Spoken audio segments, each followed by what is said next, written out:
All right, everyone. Thank you for being with us here for the long haul. We do now have a link to an evaluation form that is up in the chat. If you have a moment, click on it so that it's in your browser window when we're all wrapped up and ready to go. These evaluation forms are incredibly important for us. This summit is centering mental health at work because of the feedback we received over the last two summits. We do listen and we do try and make sure that our summits reflect what our participants are looking for. So the more you can tell us, the more feedback we get, the better it is for you. So I'm moving into our next speaker. This is our keynote presentation for today, and we are welcoming Kristin Light into the space. Kristin is a creative strategist, a vintage dance specialist, a published author, and award-winning speaker who has split her eclectic career between the boardroom and the ballroom. Kristin is a vivacious showgirl and co-founder of two successful companies, and she is perhaps the last person you'd expect to be suffering with a diagnosed mental disorder. But following a brush with suicide that left her confined to a psychiatric ward, Kristin now speaks out to provide real insight and practical strategies that demystify the facts surrounding mental illness and neurodiversity, including the inspirational and often hilarious stories from her own personal and professional life. Today, Kristin is channeling her lived experience to drive change from within Canada's P3 world, specializing in employee engagement and change management for the Metrolinx-led On Express transportation venture, where she's proudly helping shape the future of corporate responsibility through resolute mental wellness and neuro-inclusive initiatives. Thank you for being here, Kristin. Over to you. Thank you. I'd like to start off with a quick physical description for anyone enjoying this in the audio realm. I'm 40-something, blonde woman, chin-length hair, approximate vintagey hairstyle, and you can see behind me an antique secretary desk and a bookshelf full of books that I'm mostly embarrassed about. So I like to start off with a quick poll. So first of all, how many of us today are 40 or over? I already admitted to it myself. Feel free to raise a hand in your own secret realm right now. 40 is the new 30 after all. Okay. Now throw both hands up in the air if you are the one out of every two of us that has a mental illness. Yeah, there's usually a bit of a reluctance here. Study after study, the data is clear that around 50% of my mid-career friends could have been waving both hands there. But the vast majority of us aren't comfortable disclosing this to our colleagues, fearing judgment, team exclusion, and even job loss as a result. In fact, these good folks are 3 times less likely to disclose an invisible mental illness than a physical one, like cancer. And I get it.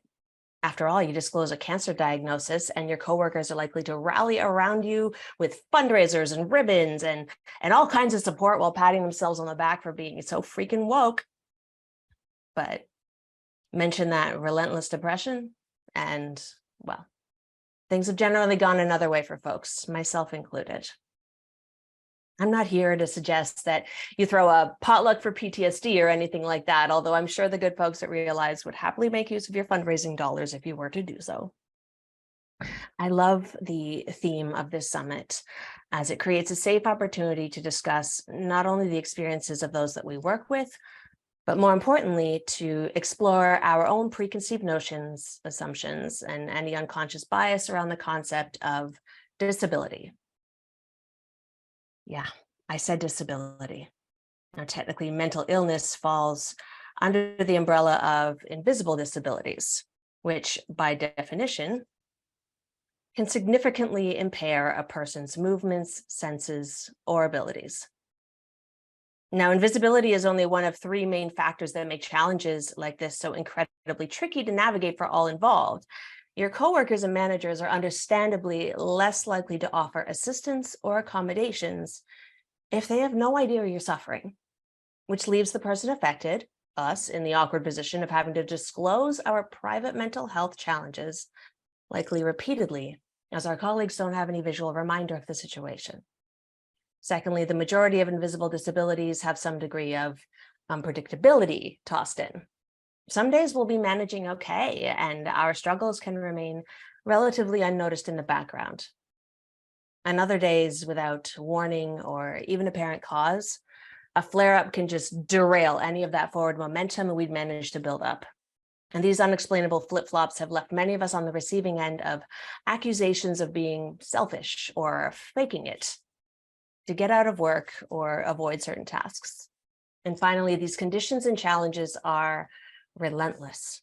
They're here for the long haul, and the best we can hope for, at least at the moment, is for the symptoms to be managed, not cured or solved. And yeah, we've tried yoga and juicing and positive thinking. In fact, many of us have even run into this guy along the way, the "you look fine to me" guy. Now, I've been using the term mental illness or mental disability instead of the more common mental health, and that's on purpose. Mental health, just like physical health, is a scale of well-being that applies to absolutely everyone, regardless of any other challenges or conditions you may be experiencing. You can absolutely take steps to improve your mental health, like yoga or juicing or positive meditations, and still be dealing with a relentless mental illness. And a person without any diagnosed illnesses will still have fluctuating levels of mental health, depending on countless factors in their own lives. I do like to make that distinction because regardless of wherever you fall on that spectrum, the differences in how society responds to us in comparison to those with visible physical impairments is pretty startling. In a previous corporate gig about 8 years ago, I was offered all kinds of assistance while navigating the cubicles on crutches. I'd sprained pretty much everything south of my hips in a dance gig accident on the weekend and arrived at the office very late on Monday morning, clearly hindered. A bandaged ankle is visibly obvious and folks generally get that it takes longer to get around with mobility aids than on two able feet. And my temporary injury became a rallying focal point for all of my coworkers with almost endless offers to pick up lunch or carry my photocopying. They helped me to rearrange my workstation so I could elevate my leg. And I don't think I had to fetch my own coffee for a whole week. It was luxury. My managers even offered to hold meetings at my desk instead of making me travel all the way to theirs.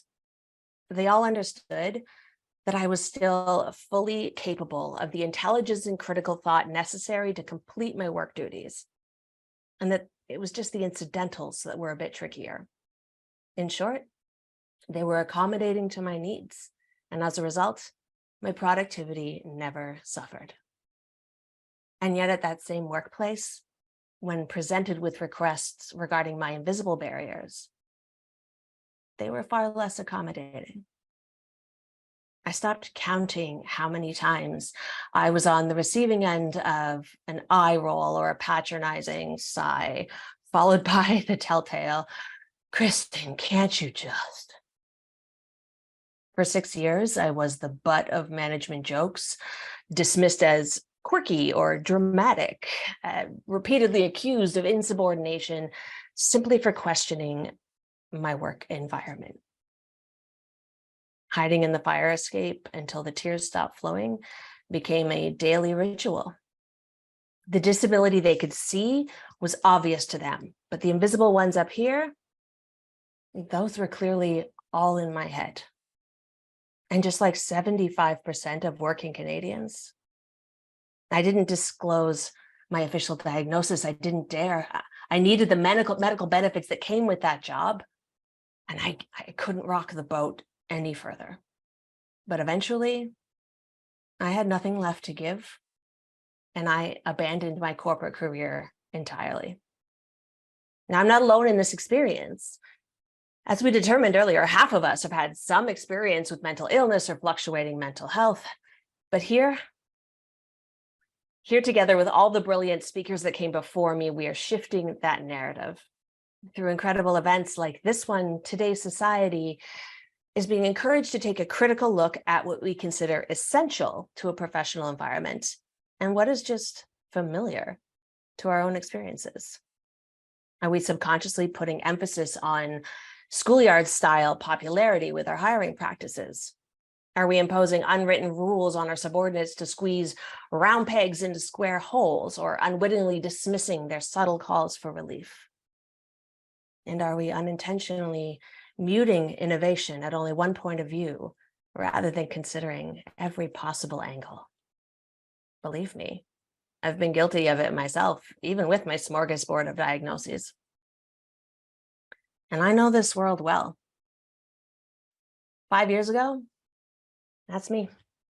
But I was a secretly suicidal showgirl. I'd pivoted post-corporate to hosting big parties by day and performing by night, co-owner of both 2 successful event venues and Toronto's largest swing dance studio. My life looked like something out of an F. Scott Fitzgerald novel. But like the great Gatsby himself, despite all the apparent glitz and glamour, I was still really struggling. Changing your mindset on disabilities of the mind is a no-brainer, but we still have a long way to go.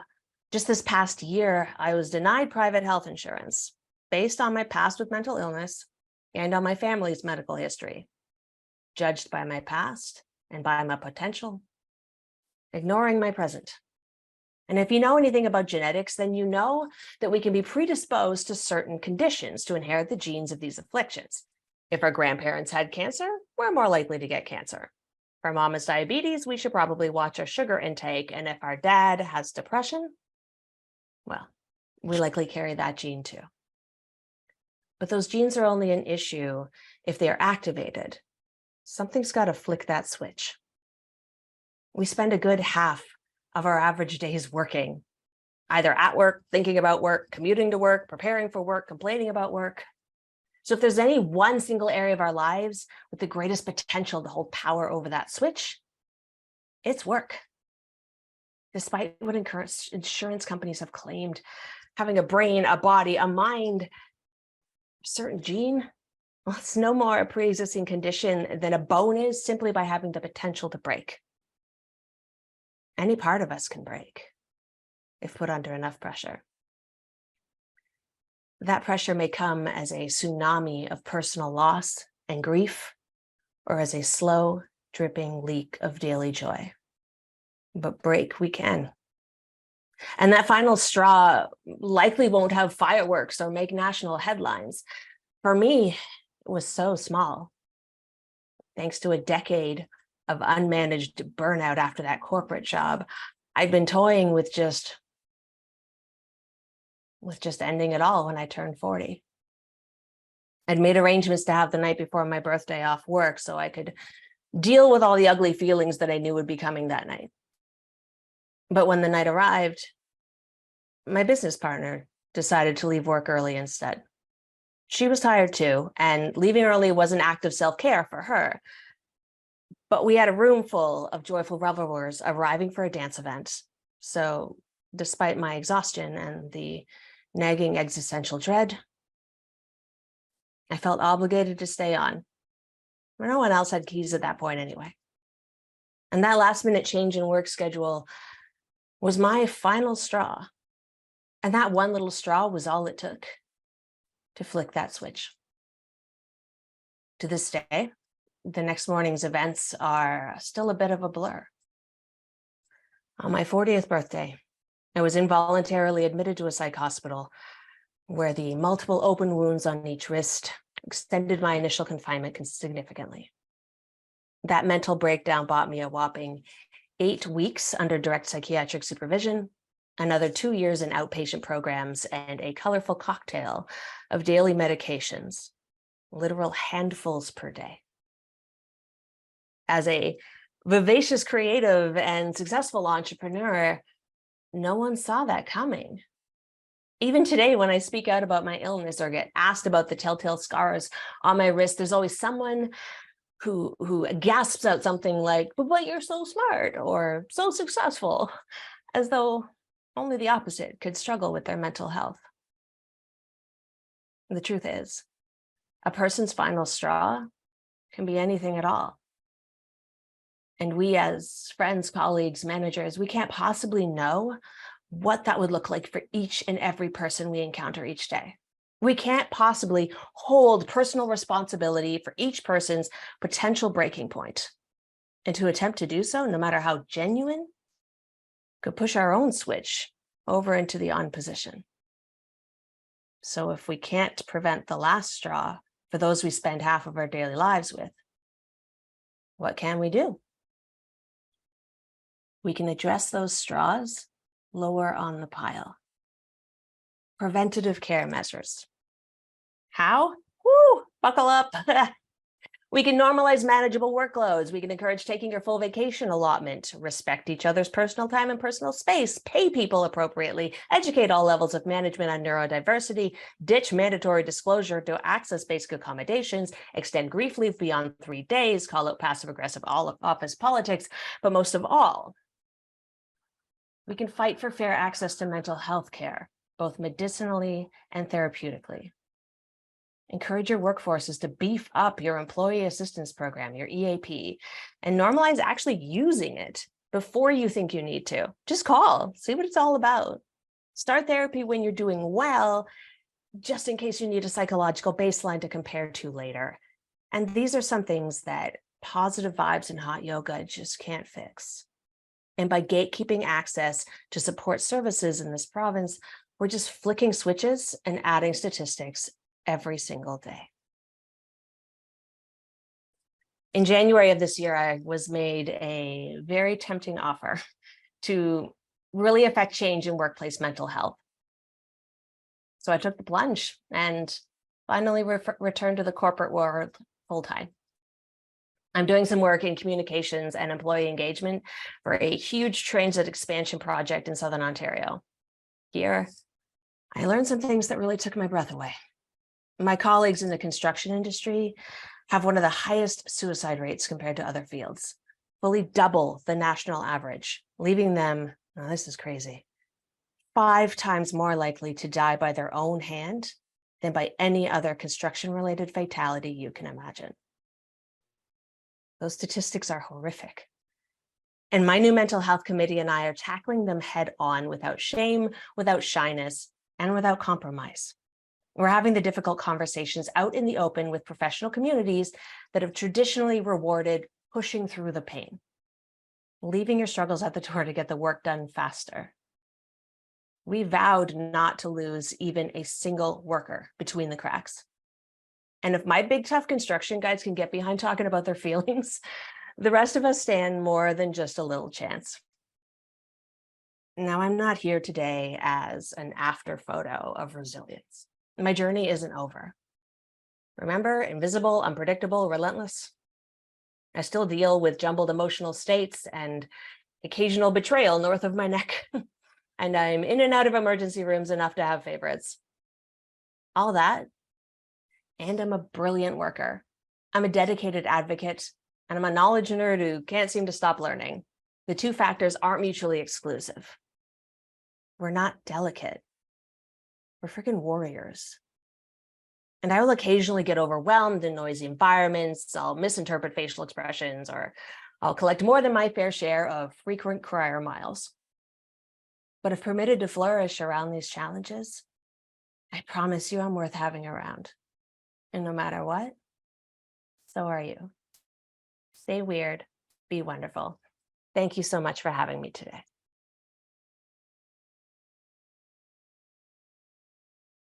Thank you so much, Kristin. You've got me tearing up a little bit. Yeah, we're not delicate.